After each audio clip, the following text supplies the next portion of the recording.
I never said yes. That's right. I never said yes.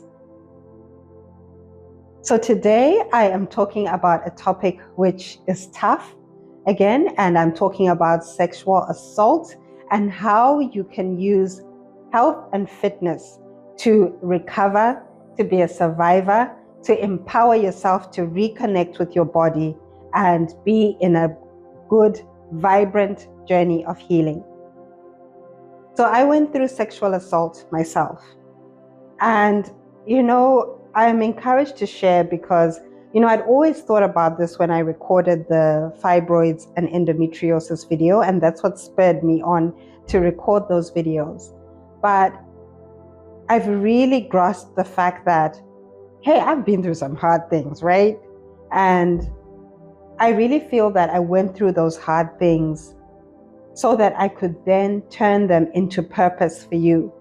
Turn them into purpose for you if you've been through those things, you're going through those things, or you know a woman who's going through those things. Tomorrow is never guaranteed. I was really reminded of this about a week ago because my first cousin passed away in Zimbabwe. She passed away unexpectedly. She wasn't ill, and it hit me hard. And it also spurred me on to be like, you know what, I've got to get this message out. I don't know how long I'm going to be here.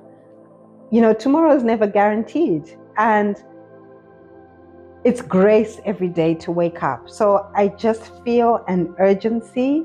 And I'm not saying that I'm going anywhere, okay? I am saying this in a very positive way to say that my assignment is to use the pain that I've been through to help one of you out there, even one person.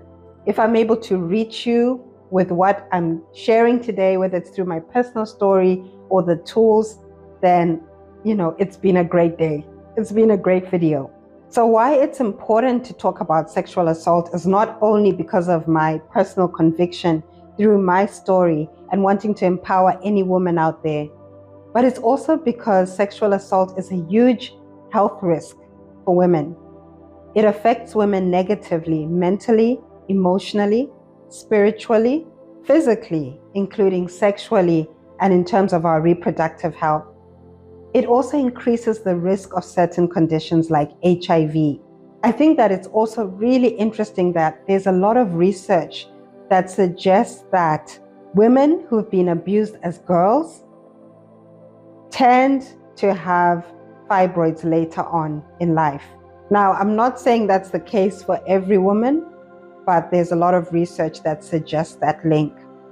When it comes to endometriosis, the research is not so clear, but there are some studies that have said that women who've been abused as girls have a higher risk of developing endometriosis later on in life. I better be a good hostess and introduce myself. So my name is Teorai, or T for short, and I'm the founder of Fitness to a T. I'm a certified fitness coach and holistic health coach. And holistic health means that I look at all of you. So when I work with my clients, and even when I post on my social media pages, I talk about exercises, the physical side. I also share and teach you about food, nutrition that will help you on your health journey. But I also look at mental, emotional, and spiritual health as well to really bring a holistic perspective. And I think one of the things that absolutely excites me about health and fitness is that you can use it to get through hard things. You can use it to heal. You can use it to just live an energetic, fulfilling life. And I've lived it. I've been through a lot of hard things, as you're now hearing me share on my channel, but I have used my health and my fitness to help me heal. And I just love sharing these tools with you. So below this video, I've also included some links for places where you can reach out for help. If you're someone who's been through sexual assault, or you know someone who is, there is help out there. Please, if you're going through a situation where you're in a sexually violent relationship, for example, or you've been sexually assaulted and you haven't reached out for help, please do. There is help out there. even if it's just reaching out to someone you trust, whether it's a friend or a relative, because you never know the seed that you can plant that will help to save your life. Sexual assault is a really broad term, and people also use terms like sexual abuse, sexual violence, rape, different types of terms, but sexual assault captures any unwanted sexual conduct. So sexual conduct of the varying types of sexual conduct, and I'm going to go into that, which you have not agreed to. You have not given your consent. You did not want to do the thing that is being done to you or being attempted to be done to you. So it can even be attempted as well. Attempted unwanted sexual conduct is included as well. So just to give some examples, of course there is penetration itself, but unwanted sexual conduct can be things like being touched or groped and you have not agreed. That has definitely happened to me in certain situations. I remember once when I was really young, I must have been 13 or 14, and at that time I was living in Germany. I went into the bus, I was heading into town, to go grab, I don't know, McDonald's or something. And the bus was packed and I sat at the back next to a man. And that man put his hand under my butt. And at the time, I was young. I didn't know what it meant, but I just knew that, wait a minute, this is wrong. This feels weird. This is not what it is. And it felt awful, but I didn't have I just didn't, in my young mind, have the language or the understanding to know why it was wrong. But it's something that stuck with me for so long. So incidents like that can be sexual assault because they're unwanted. And then also things like people sending you pictures, sexual pictures or pictures of a sexual nature that you have not agreed to look at or to have. It can also include unwanted sexual comments and jokes, for example, about your body, about your relationship, or anything of a sexual nature, which you have not agreed to. Sexual assault also includes things like indecent exposure, where someone exposes their private parts, for example, and you haven't given consent. That has happened to me too when I was in a train in the UK, and it feels awful. Because of the high statistics of women who've been through sexual assault, and I'm going to go through the statistics next. If you're a woman and you're watching this video, my guess is that you've experienced at least one incident of sexual assault or unwanted sexual conduct towards you. Now, I'm not saying that's the case for every woman, but I'm just saying because of the high statistics, it could be likely. Sexual assault also includes trafficking with the intent of sexual exploitation. Bringing an end to human trafficking is a cause that's been close to my heart, I'd say for the last 2 years. And I'm excited that in October 2024, I'm going to be taking part in a charity walk, which is organized by the charity A21. It's called the Walk to Freedom. And it's going to be held in a town here in the state of Victoria, where I'm based. And it is taking local action for the fight against human trafficking and raising awareness of human trafficking. I'm going to put the details of the charity below this video, so make sure you check them out. They're doing amazing work. So when it comes to the statistics, a higher percentage of women have experienced sexual assault compared to men.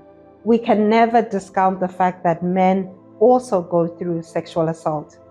The Australian Bureau of Statistics states that 1 in 5 women in Australia have experienced sexual assault. On a global level, the World Health Organization states that 1 in 3 women experience sexual violence. I kept kind of dodging this part, not because I don't want to talk about it, because I'm definitely ready to talk about it. I mean, I'm doing a whole video about it, right? But I was just like, I don't even know how the words are going to come out. I haven't scripted it. I'm just here and I'm just going to let whatever comes out flow. So I've had a few incidents of sexual assault in my life. 2 that I remember vividly, detail for detail. Yeah, and those were tough, and they took me a lot of time to get through, to get to this place of strength, this place of peace, this place of saying I'm a survivor, and this place of I'm going to use my story to help other women positively and reassure you that you can get through it. And, I don't think I'll ever forget it, but I have forgiven the men who sexually assaulted me, and that took time, and it took my spiritual journey as well to come to a place of true forgiveness, of really releasing, because I held a lot of unforgiveness for a long time, and that only was to my detriment. It was to my detriment. So I've had incidents of adult sexual assault. I'm not going to talk about childhood or when I was in my teens or younger than that, but I'm just going to say on a surface level that there is a sexual trauma, a history in my history of childhood sexual trauma as well. And I'm going to leave that at that. Talking just about my experiences in adulthood, I would say that the first incident happened some years ago. I'm just going back to think of the year. So now we're in 2024. So it happened within the last 6 years is when it happened. And I didn't report the incident. I didn't report it because I had been drinking, and I mistakenly, because it's never your fault just because you were drinking, I didn't consent to what happened. But at that time, I blamed myself for that. And I didn't know. I just felt like, you know what, I'm just going to get through it and I'm going to move through it. It was an incident where it involved more than one person. And I was in a situation where after the incident, I had to, because I was in a setting where I would bump into the people, but I didn't really know who they were. So I'm going to go into the details of my story at a later stage, but that's what I'm going to reveal for now. So it was tough. It was tough because I had to kind of keep bumping into the said people. That was hard. I felt a lot of shame. I felt guilt. I blamed myself. There would be times even after the incident, before I really got into a place of healing and God helping me through it, really, truly, where I would be walking. Let's say I'm just walking in the shop, so I'm just going about my business, right? Where I would suddenly get this flood of shame, like a flood of shame running through my body. I'm literally in the supermarket. I'm about to pick up, I don't know, a bag of lettuce or whatever, right? As an example. And I just feel so much shame. I want to hide. And it was only when I started going through therapy, where I started doing the work to help myself heal, that I realized that, oh my goodness, that's linked to those incidents. The other incident happened where, alcohol was involved again. And I'm also going to do a separate video later on where I talk about drinking, where I talk about addiction. I have mentioned addiction on my platforms. I even have a video up on my Instagram. If you follow me on Instagram, if you go up, you'll see my video on addiction, where I'm just raising awareness of addiction, because addiction is real. But I'll do a separate video for that later on. So moving back into today's topic, sexual assault and my story. This is hard, guys. This is hard, but I just have to do this because it's going to help somebody. I just know it. So The other incident that I remember vividly was, there'd been alcohol involved. I woke up and I didn't realize, I had no recollection of what had happened.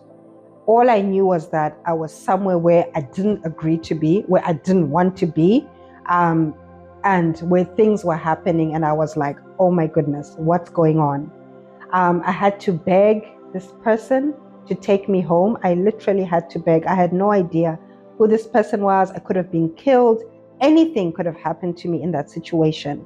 But I had to manipulate so that I could get back home safely. It was really scary. And after that, I was just in shock.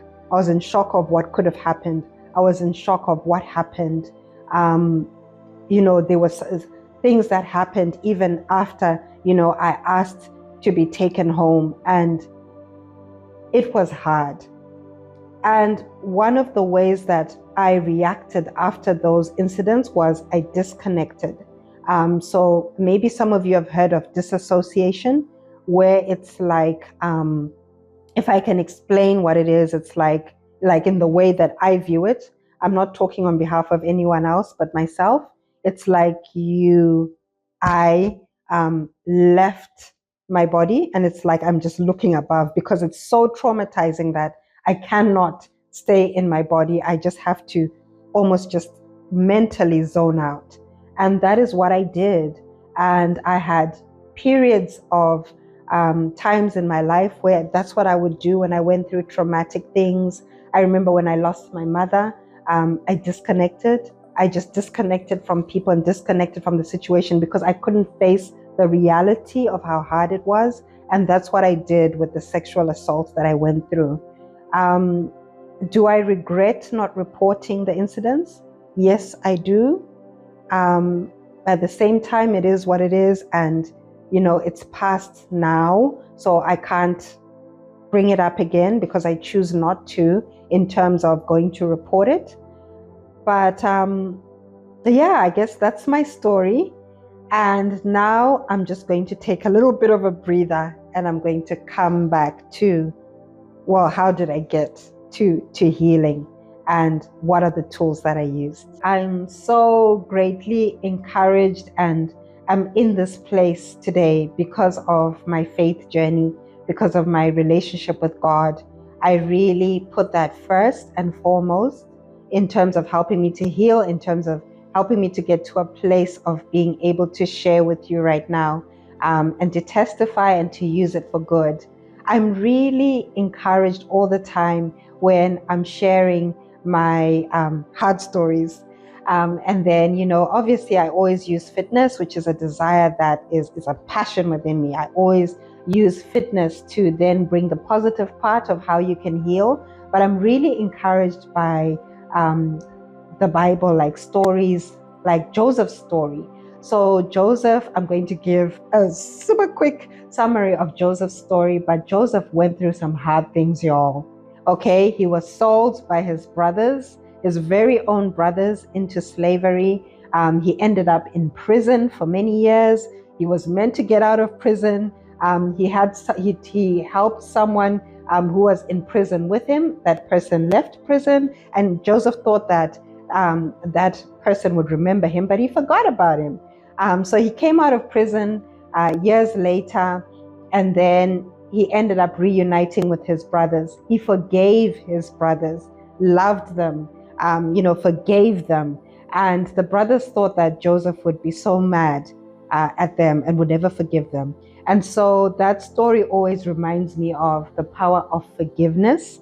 But at the end of, all the trials that Joseph had been through, and he reunited with his brothers and his father, he said, what was meant for harm has been turned around for good. And that's what I always use to fuel me, to spur me on to share.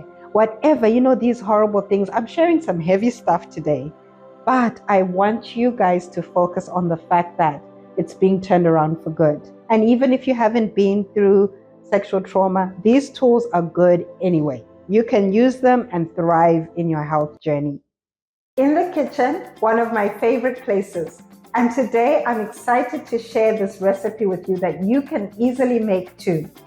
It has great ingredients for boosting your mental, emotional, and physical health.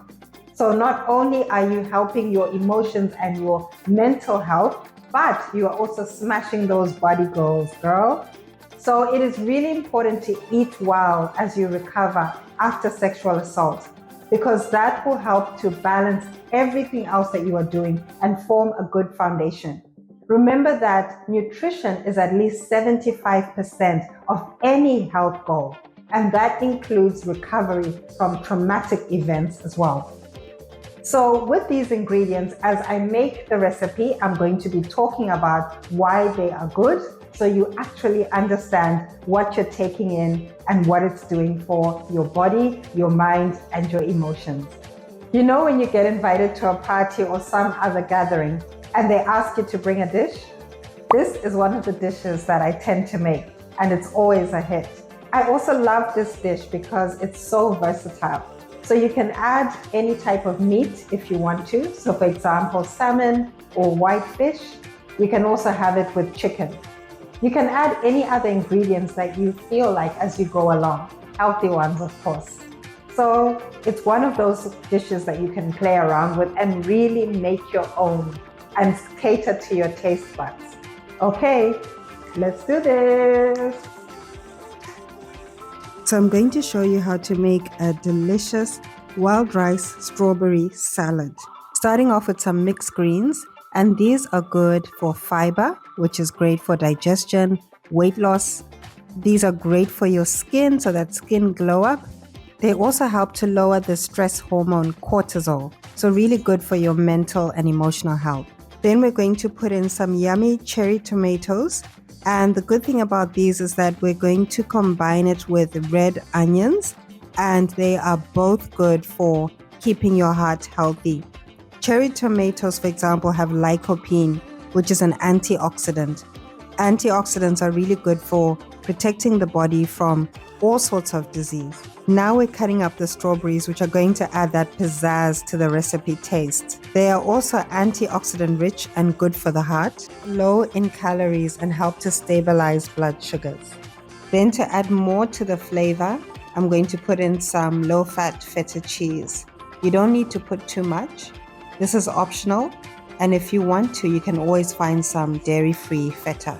Can you see how easy this recipe is? And honestly, guys, it tastes amazing. So here I'm adding some sweet corn, and then I've got the wild and brown rice. So that's wild and brown rice mixed together. That rice is really good because it's great for weight loss, keeps you fuller for longer. Also really good for your immune system, heart health. It's got protein, so it helps you to build muscle or to tone up. Wild rice also has plenty of antioxidants. So you're onto a winner with all these ingredients. So here we have it, the main piece. And the great thing about this recipe is that it is so versatile. So you can have it on its own, or you can have it with meat, fish, or anything else that you want to add. And now I'm going to show you a yummy dressing that I like to mix into it, which makes it really pop. The dressing is really easy to make, and you can really make it according to taste and how many people you're catering for. But in general, for that portion that I made, I put 2 tablespoons of honey mustard, and then I added about 2 teaspoons of honey. Use as good quality a honey as you can. I mixed in 2 tablespoons of apple cider vinegar. I finished off with a few shakes of black pepper on top of the dressing once it was made, and the black pepper is really what finishes off the taste. I hope you try this. Let me know if you do, and comment below this video. I'd love to know your thoughts. Okay, so now I'm going to go into the emotional and mental health tools that can help as you walk a journey of recovery, of survivorship. And I think that the journey is pretty much lifelong. And I think one of the important things is once you find the tools that work for you, to stick at them, not to give up on them, not to do them and think, oh, I feel great now, so I don't need to do them anymore. For me, it's really something that I work into my routine. A lot of the things that I do are things that help me to stay centered, to stay grounded, and also to connect with my body, to connect with my womb, because when assault happens, we have a lot of trauma that happens to the womb itself, and the womb is part of the center of a woman. So a lot can be damaged there, not only on the physical side, but also then emotionally and mentally as well. The first tool I will give is professional help. Seeking professional help is important. Personally, I think it was vital in my recovery. And one of the places that I used here in Melbourne was eCasa. I'm going to put the details in the description below the video. eCasa stands for Eastern Center Against Sexual Assault. And I was with them for 2 years. So Eastern, eCasa, I'll shorten it, it's easier. eCasa has professional trained counselors who deal with sexual trauma. So that is their main line of work. And there's usually a long queue though to get into eCasa. I was willing to wait. I waited some months before I could get into the first intake. And I had a beautiful counselor. She was so good, so thorough. And with that first counseling that I did with her, it was over 6 months or maybe 8 months. That was my first time with eCasa. We didn't so much talk about the incidents themselves. For me, it was just more beneficial for me to talk about how to have healthy relationships, friendships, romantic, all sorts of relationships. Because when you go through sexual assault, your view of not only yourself is affected, but also how you relate to people. And when I went into my second intake, I only finished my second intake into eCasa middle of last year, 2023, so not so long ago. And you know, that was because I had traveled as well, and so had some weeks where I didn't do my sessions, and then when I come back from travel, I continued. So yeah, it's the second time I had a different counselor, and I was able to now talk about the incidents. I was now in a place where I was ready to go into the detail, to go back to the memories, and that helped me heal. Everybody is different. Everyone has a different journey, and you be ready at your own pace. It's something that you discuss with your counselor, and it's not like you have to rehash all these horrible details. No, it was something where a lot of the work was guided by myself, was led by myself, and the counselor then was walking alongside me as I did the work. I cannot emphasize enough how wonderful the services at eCasa are. I guess that's why there's a high demand for it. But whatever you decide, whether you use services similar to eCasa in the city where you are in the world, or you decide to look for a therapist, or maybe you're not into therapy, it's not your thing, I respect that. But for myself, it really did work, and it really helped to build a great foundation for where I am now. The next tool I'll give you is about learning to love yourself again. It really is a journey, and there's so many tools I can give, but one of my main ones was my relationship with God. I spoke before in my endometriosis video about how I speak to myself, how I speak to my womb. I also mentioned that in the fibroids video about, the words that I say to my womb are very important. In the same way that I use words, positive words, Bible verses, for example, to speak to my womb, is the same way that I started to speak to myself and to my identity of who I am and how God sees me. And that helped me to start to heal and to truly come to a place now of understanding who I am and how I'm viewed by God. So some of the verses I love, and I'm going to take from the verses themselves, saying things like, I'm the apple of his eye, saying things like, I am of royal priesthood, I am a chosen nation, just saying things that speak directly to my identity and constantly repeating them until they just become part of me. As I always say, as much as you can say negative words to yourself, if you use positive words and repeat those constantly, they are going to have such a beautiful effect on your body. Remember that our body is mainly made up of water, at least 75% water. Our lungs are even made of 83% water.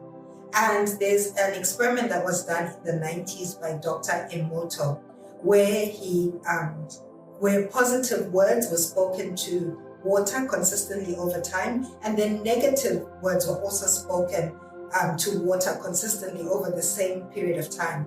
The water that had the positive words spoken to it formed beautiful crystalline structures, whereas the one with the negative words formed disorganized, chaotic, ugly structures. So we actually have the power in our words to alter how we feel and the constitution or the makeup of our body. Our body can hear and respond to what we're saying to it. An important part of healing as well is developing boundaries, healthy boundaries for yourself. I found that previously I used to be a really big people pleaser, and that was because through the sexual assaults I didn't feel worthy. I felt that I needed to work extra hard for people to like me, for me to be good enough, for me to be worthy, because there was shame linked to what happened to me. Because of the assault, I used to think that something was wrong with me. I was bad, and that's why those bad things happened to me. But that is not true. You're not bad, and it's not your fault, and you're still worthy. So over time, I've had to learn not to be a people pleaser and to have boundaries with people. If I'm tired, for example, and let's say I've received a message and I know I'm really tired, I'm not going to be able to give this person an answer which is good, an answer which is loving. So I can say something like, hey, you know what, today I'm really tired, and I will get back to you tomorrow when I've rested, and then I can respond with the answer that I think you deserve. Something along those lines. Before I would just, despite my tiredness, despite feeling fatigued, I would constantly give and give and give until I reach a breaking point and I can't give and I'm literally burnt out. So just establishing healthy boundaries with yourself and with the people around you, being loving and kind whilst establishing those boundaries was really important for me. So having boundaries doesn't mean that you're being mean or you're being unkind. You can still have strong, assertive boundaries, but from a loving place, and do it lovingly and kind, in a kind manner to the people and respectful manner to the people around you. Another way of healing mentally and emotionally is expressing yourself creatively. For me, it's been things like filming, which I love, as you know, because I have this YouTube channel. And I love color. I absolutely love bright colors. They just bring so much healing to me. Even when I was doing therapy, there would be times where I would get a big piece of paper. So my counselor would give me a piece of paper, some colored pens, and I would color as I was speaking to her about my emotions, and I would color even the feelings that I had. If I wanted to grab glue and make circles or whatever, it really helped me to have an outlet. I also love dancing, and I'm going to go into that more when I talk about the exercises. And you might be someone who likes to draw or paint or hike and look at things in nature, just anything to do with expressing yourself. Maybe you love writing, maybe you love doing poetry, maybe you love singing. It doesn't have to be professional singing. You can sing, by yourself in your room. Music, there's so many ways that you can express yourself creatively that can help you in your healing journey. There are good men out there, despite having gone through sexual assault, I know 100% in my heart that there are wonderful men out there. I know wonderful men out there. And having been through sexual assault, there was a time when I could have been bitter. I was angry with those people who sexually assaulted me. But I'm in full understanding and awareness now that there are wonderful men out there. So it will never take away from me how I view men. It will never take away the respect that I have for my male friends, male relatives, other men in society. And I think that a lot of that has to do with the fact that I forgave the people who assaulted me, and that I'm not out there man bashing. I don't think that that's helpful for me, so I'll speak for myself. But yeah, I just wanted to say, I just wanted to encourage you not to lose hope that there are good men out there. So on to exercise and regular movement. And these are ways that you can certainly use to help yourself heal after a traumatic event. Sexual assault is definitely a traumatic event. So things like dancing have really helped me. They help me to connect with my body. They help me to get my joy back, my inner joy. And it's something I've become used to in my current videos too. During the time where I did a lot of that in my videos, I was really using the dancing as therapy and noticing that my joy levels were so high when I did the dance before my videos. So I was kind of having a therapy session right in front of you, but also spreading that joy to others. So into the gym, and this has really helped with my healing. Remember that the exercise that you prefer is up to you. For me, I enjoy a mix of being outdoors, working out from home, and then going in the gym. There are studies that show that for those who have experienced traumatic events, exercise is one of the ways that can help with healing.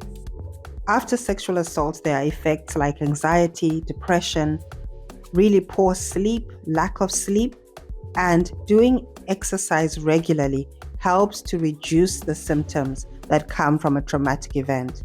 Exercise has been one of my medicines, guys. So I had to learn to manage the amount of weight I can lift, considering that I was diagnosed with fibroids and endometriosis after the sexual assault.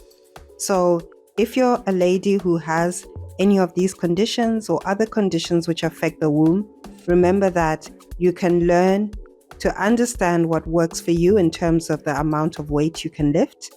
But this is an encouragement to say that you can still exercise and get amazing results. I'm 44 at the time of filming and releasing this video. I'm still able to lift weight. Yes, I may not be lifting 500 kgs at a time, but I'm still able to get stronger and get good fitness results. The way I look at it is, I may have been diagnosed with A, B, C to Z, but I'm looking up to the great physician, the creator of my body, who is God. And hey, I'm still going with joy. One of the things that I personally love about using the gym and using the machines and even just using weights at home is that it has strengthened my body. So not only strengthened my body, but I feel stronger within, and it also strengthens the mind. Those are two key things that really help in recovering from assault. Strengthening and renewing of the mind, and strengthening of your inner self to know that you are strong, you can get through hard things, and you can live a good life. And that's not to take away from how awful assault is, but it's to say that you can empower yourself to heal through exercise. It really is important to have a well-rounded fitness program. So not only doing things like strengthening exercises, but doing cardio as well. There are so many different types of cardio that you can do, from using the machines in the gym, walking outdoors, which I personally love as well, dancing, and all other sorts of things that you can take up. Having a well-rounded fitness program has meant that I feel like I have control back over my body. Sometimes we can feel so disempowered after assault. So it's like gaining some control over your body back. Remember though, love, that it's not about obsessing about exercise. So based on my own personal goals, I do 3 strength training workouts a week. I do lots of walking and dancing in my own private space. Your workout frequency will be dependent on your personal goals and how much time you have, of course. Remember though, exercise is to be enjoyed. It is not a punishment. So find the types of things that you enjoy and stick to them. I love my weights. I love the gym, working out at home, being in nature, walking, for example. So I do those things and they help me to heal. So I really hope that you enjoyed today's video. I'd love to hear what you think. Comment below and let me know. Like the video, share it with other people who you think will benefit from it. Remember to subscribe to my channel. For now, thank you so much for watching, and I will see you in the next video. Take care wherever you are in the world.